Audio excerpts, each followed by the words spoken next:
this 60-year-old beauty. Class of 1966. Frame up restoration. Here comes the 46.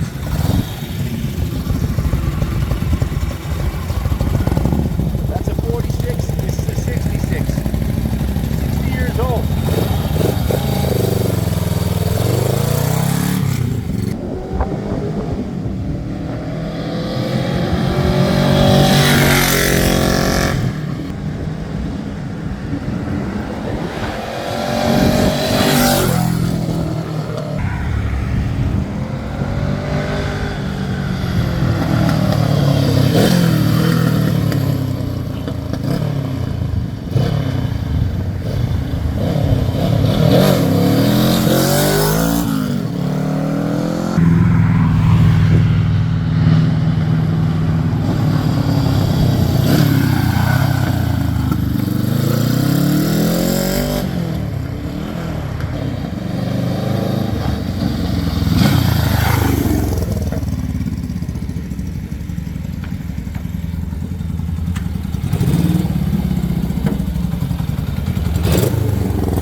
What a cool piece. 1967 Honda CL77 305 Scrambler. This is really amazing piece of Honda's moto history. It's 60 years old now, and I think it's in this good a condition. We were talking earlier, you don't see many bikes or cars from this era. Think about it, in 40 years, this will be 100 years old. There's hardly any 100-year-old cars and bikes that are in this shape, and this one's obviously built for the long haul.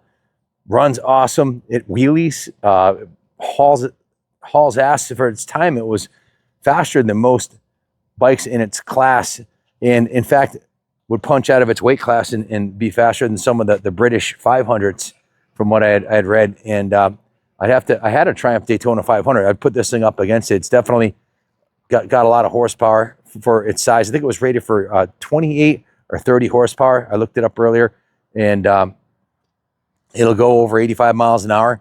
Now, it was supposed to be a dirt bike, right, with the high pipe on it. Most of them are ridden off-road. The fenders have a little more clearance than the Super Hawk. They ran this engine in the Super Hawk, the street bike, too.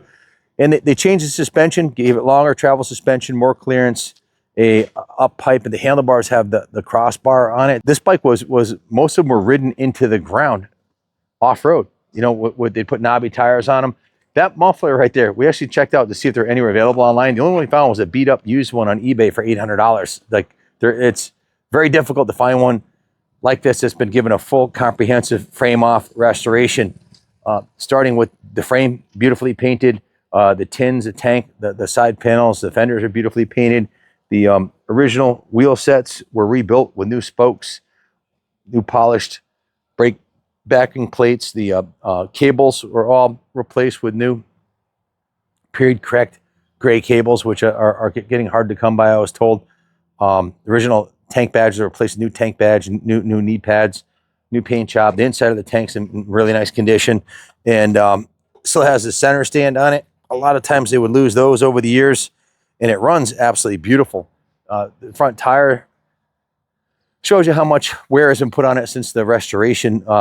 Bike's got maybe 40, 50 miles tops on it since it was given a frame off resto.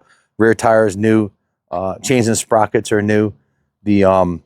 All the chrome on the bike is absolutely beautiful. Some of it is been re-chromed, brand new chrome. The grab bar on the back here is re-chromed. A lot of the hardware has been professionally chromed, and it's a beautiful, stunning original Survivor. Original cycle parts are still intact on it. All those original cycle parts are on it. All the painted parts have been professionally painted. Some of the chrome parts have been re-chromed. The aluminum parts have been professionally polished. So it's been given what we call a comprehensive frame-up restoration, showing 12,395 original miles on the odometer. This came from the Greg Wing collection out of Michigan. The bike speaks for itself. It's in stunning condition. It sounds incredible. It's fun to ride. Saddle's in beautiful shape, beautifully recovered with a new chrome strip on it, and new passenger grab rail, new seat foam. Every square inch of the bike was painted or re-chromed or polished. It's beautiful. We did do a compression test, pulled the plugs out, ran a boroscope into the cylinders, and the cylinders looked good. They still had cross hatching in there, good cross hatching.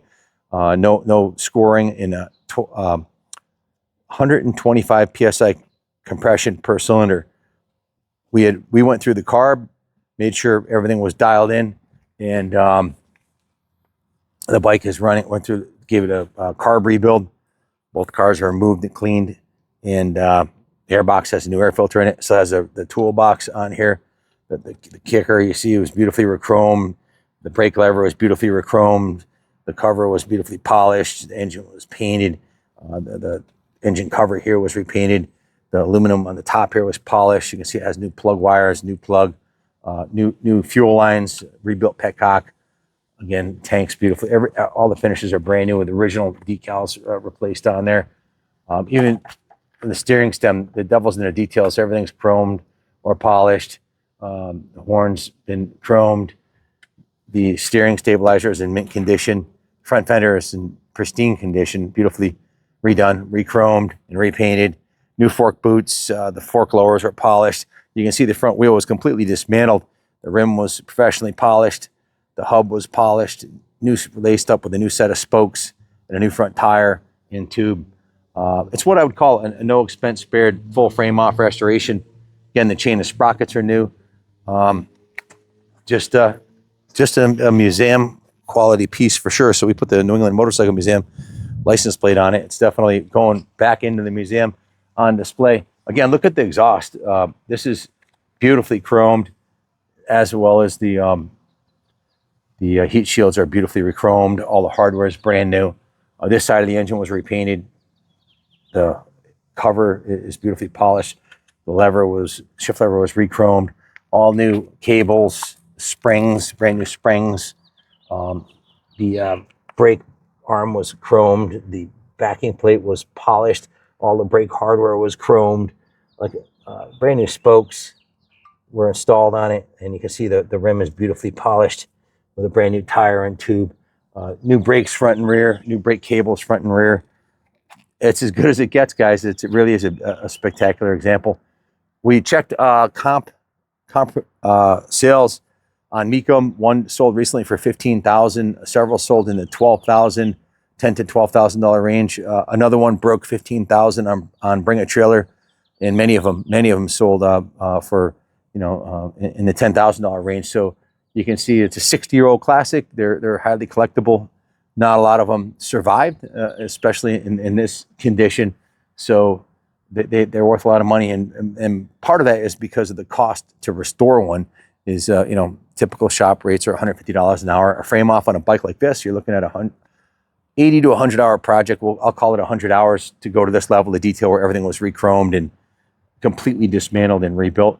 So the labor alone, you're looking at $15,000. So then you got the cost of the paint and a couple $1,000 in parts, give or take, maybe $3,000 depending on what it needed.